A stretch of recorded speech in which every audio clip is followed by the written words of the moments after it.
Sejam bem-vindos, meu nome é Leonardo e estamos começando Profusão. No vídeo de hoje nós vamos falar sobre a história real por trás do filme 300 de Esparta. Então se você já gosta aí de história e de cinema, já senta na cadeira, pega aquela pipoca, aquele refrigerante e eu já vou parar aqui de enrolação e bora pro vídeo! Entre as várias situações de guerra que os gregos já passaram na história, com certeza a invasão dos persas se coloca como um dos eventos militares de maior significância e destaque. Afinal de contas, foi a ofensiva persa que mobilizou diversas cidades gregas a defenderem o seu território. Caso essa união não tivesse sido promovida e nem organizada, o poder militar persa poderia ter dominado os povos gregos e assim determinado outros destinos para essa importante civilização. Das muitas histórias que marcam as guerras greco-pérsicas, a Batalha das Termópilas, ocorrida em 480 a.C.,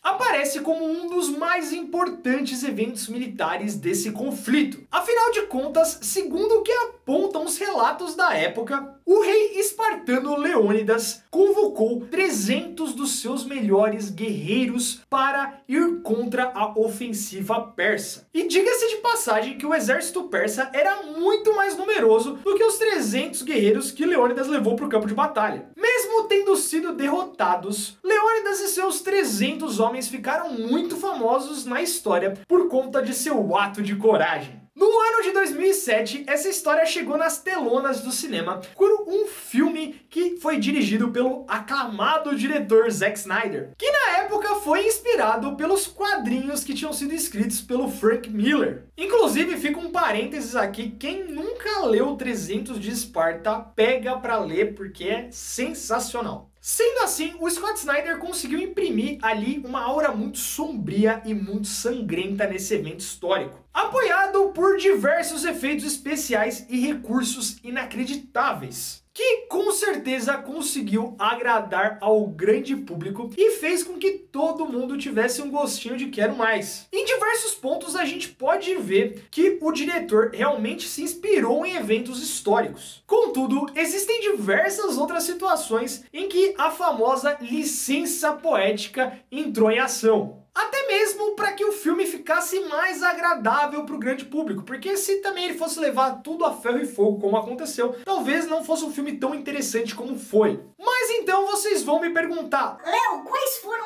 então essas distorções que o diretor fez no filme que não batem com a realidade? O primeiro ponto que a gente pode pegar aqui é sobre a formação militar do Leônidas. Lá no filme a gente vê ali que realmente a situação em que ele passou ali foi extremamente dura, foi jogado ali aos lobos literalmente e deixado à mercê. Mas na realidade, apesar do treinamento dele ter começado realmente muito cedo e ser bastante rigoroso, os jovens espartanos não eram lançados ali de forma deliberada. No caso do Leônidas, por conta ali de sua origem social, que ele já era considerado ali como se fosse da High Society espartana, sua formação militar foi bem mais branda do que guerreiros convencionais. Afinal, o Leônidas tinha assim uma importância imensa na linha de sucessão do trono, e que isso seria muito mais importante para ele do que de fato ser um guerreiro. Outro ponto também que não bate muito com a realidade é que o diretor coloca os éforos espartanos como sendo seres corruptos e muito degenerados, e que na realidade não era bem assim. Primeiro ponto, que eles não eram nem deformados igual o filme apresenta. E eles também eram escolhidos pelo próprio povo espartano, através de eleição. Uma outra questão que a gente também pode ver no filme, que os éforos ali, eles são contra Leônidas ir à guerra. E na realidade documentos históricos mostram que não. Leônidas recebeu sim o aval deles para levar ali os seus 300 espartanos e ir contra os persas. E um outro ponto sobre os éforos é que eles não tinham nada a ver com o oráculo que aparece lá no filme. Afinal, o oráculo ele realmente só existia em Delfos e não em Esparta. Outro ponto da história que também não bate nada com a realidade é que ali no filme a gente vê que o deformado Ephialtes, ele acaba traindo Leônidas após Leônidas não permitir a sua entrada no exército espartano. Mas na realidade, Ephialtes não passava de um morador da região que conhecia Termópilas. e que acabou oferecendo informações aos persas em troca de dinheiro. E o último ponto que a gente vai falar aqui nesse vídeo é sobre aquela clássica cena do Leônidas arremessando aquela lança de uma distância inacreditável